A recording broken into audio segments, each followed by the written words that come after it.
could come in and say you want to weigh your blueberries or whatever, you could bring your scale here, and they'll help calibrate it.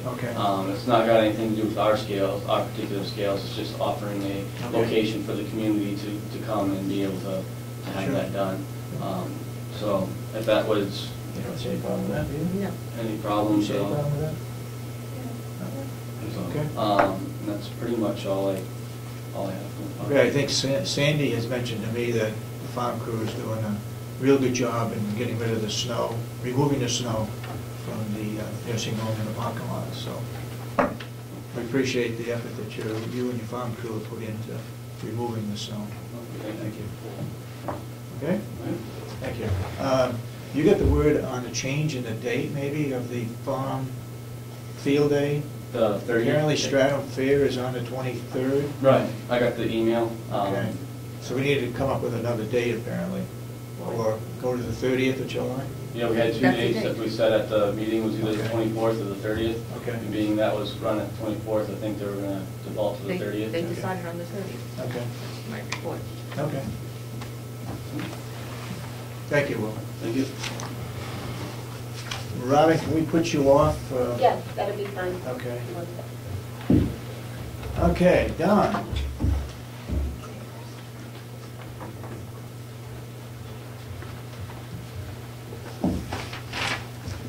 Don Litchko is a volunteer. We appreciate very much his interest in volunteering to help us move from the old facility to the new facility. He can talk about perhaps a meeting that he's had already with the nursing home staff. And again, Don, we appreciate what you've been doing. And we'll continue to do, I hope. We're having a good time so far. You're having a good time. Okay.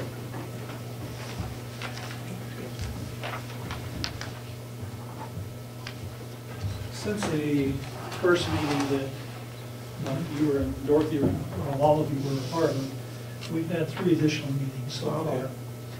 And what we'd like to do this morning is just brief you on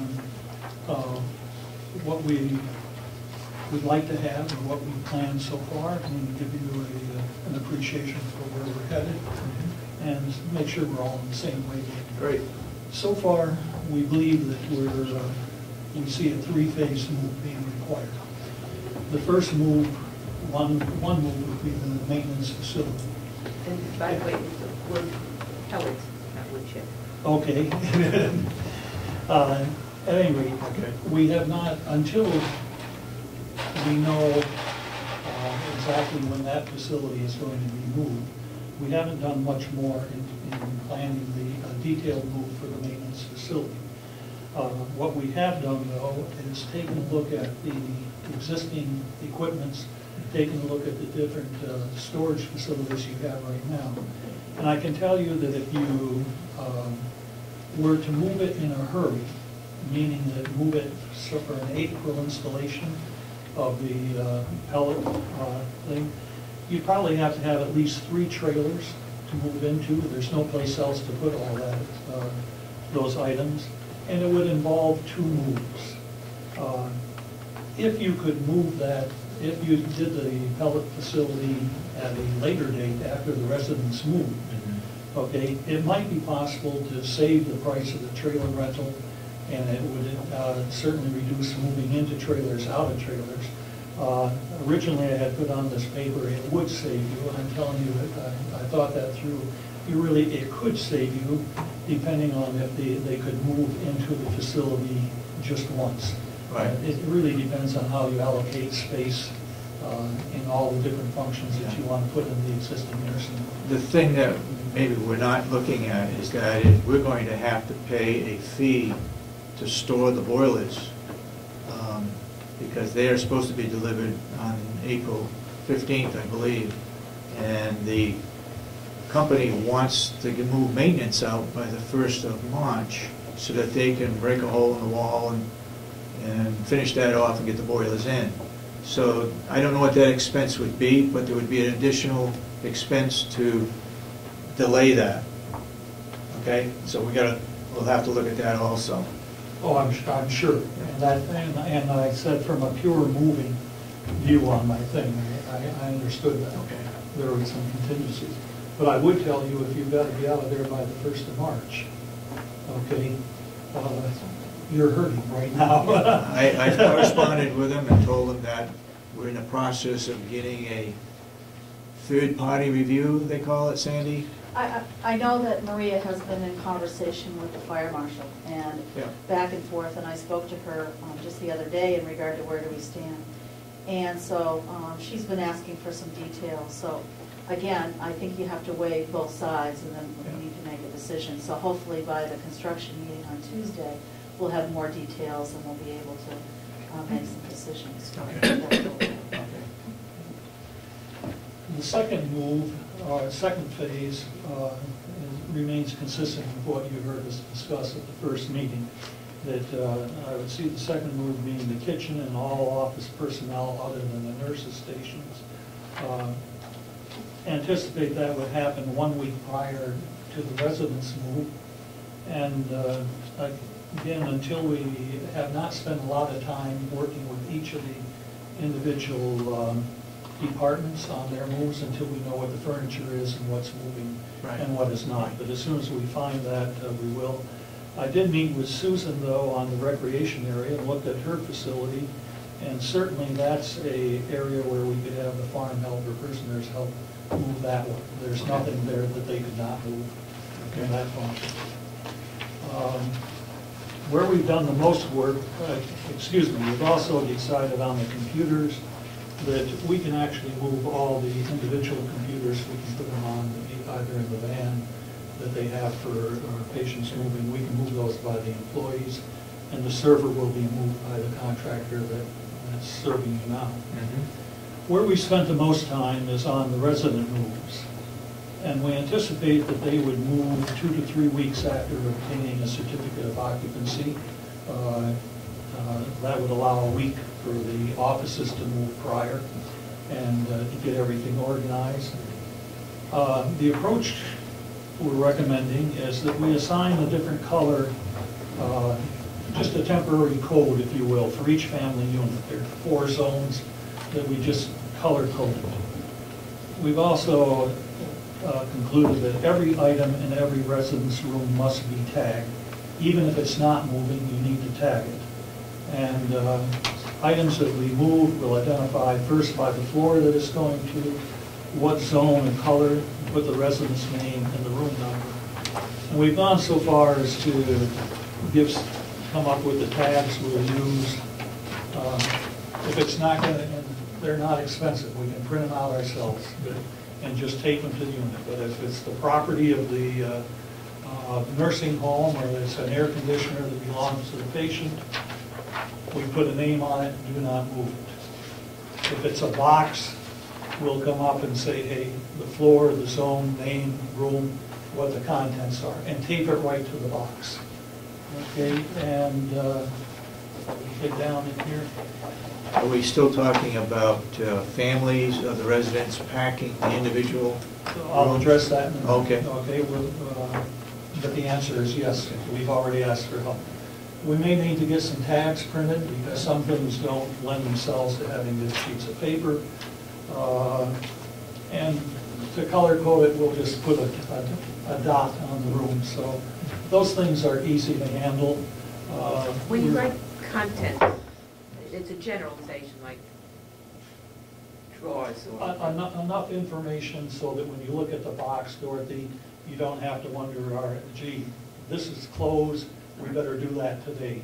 These are teddy bears. If we don't open that box till tomorrow, that's good enough. That, whatever would help the people know what's in that area and help them move. We'll have to identify the mattresses that are being moved, and probably one roll of tape like this I'll donate to the cause, but if you stick it on, that'll be good enough. And we're talking roughly 40 mattresses? Okay. Yeah, so we've got that covered too. We've gone next, and if you look at the last page, Exhibit A on the package, there's a sheet that looks like this, and we've actually gone through and identified all the items that are in the residence room that may or may not have to be moved. We've looked at what kind of containers would be required, what kind of labels would be required, and probably more importantly, or equally as importantly, is when could they pack them and tag them. And our concern there was that if everything had to be tagged the last day, it'd be mass confusion. And when we look down through this list, it's possible to do a lot of this stuff ahead of time. There should not be a panic on the last day. And we identified who will pack things like air conditioners. The maintenance personnel know which ones belong to the county, which ones are privately owned, fans, etc. You go through some of the same thing. And so that's been laid out and gives us a scope to know well enough so that we know we're not going to be in a panic on the last day. LNA stands for what? LNA, should be an N. N? Licensed Nursing Assistant. Oh, okay. I knew that's what you meant. I'll catch up with some of it. Okay. Maintenance is already saving boxes. I have taken a look at the boxes that they had. I was concerned at first that they'll do nicely. And my guess is by saving them, they'll save the county maybe $1,500, $2,000 if you look at all the boxes that are going to be required. Right. So Bob is already packing that stuff away. In answer to your question about family support, we will seek family support to remove personal treasures photos a week prior to the move if they would, maybe sooner. We'll also ask them to help pack items that cannot be removed. And to that point, Sandy is already in this next issue of the newsletter. I don't know if it's gone out. It's been out, but she's already given them a heads up that hey, they're going to be asked to be part of this process of paying us. And we've gone to a guesstimate that probably half the patients will have families that will be able to support that. But we're doing some of the PR work, if you will, ahead of time. Yes, Dorothy? Going just to air conditioners, since the facility is going to be air conditioned, resident air conditioners won't even go over. Yep. What about the air conditioners that are used in the administration rooms? They don't need to be going over there either. So where do they go? Okay, well, first of all, they'll be tagged as far as do not move. Okay. The second thing is that we will be moving them in the residence in the middle of the summer. So it's not like we can take them out of the window and, whatever, or Right. even ask. I would be somewhat concerned about asking families to remove the air conditioners prior to the move because just of that fact that we Right. want to keep the Sure. residents as comfortable as possible. And the building isn't going away, so they Right. can stay there. They could stay there and then we cope with it later. How you dispose of them, I don't know, maybe you have an option. I don't know. Well, they may be used. Question is how the new facility, the renovated facility will be. And how Cool. many, haven't got to the point where, we've only got to the point so far where we know maintenance are the people that know. And we'll work that later. All boxes will be secured with packing tape both ends, so that when they have to have a lid on them, and they'll be marked and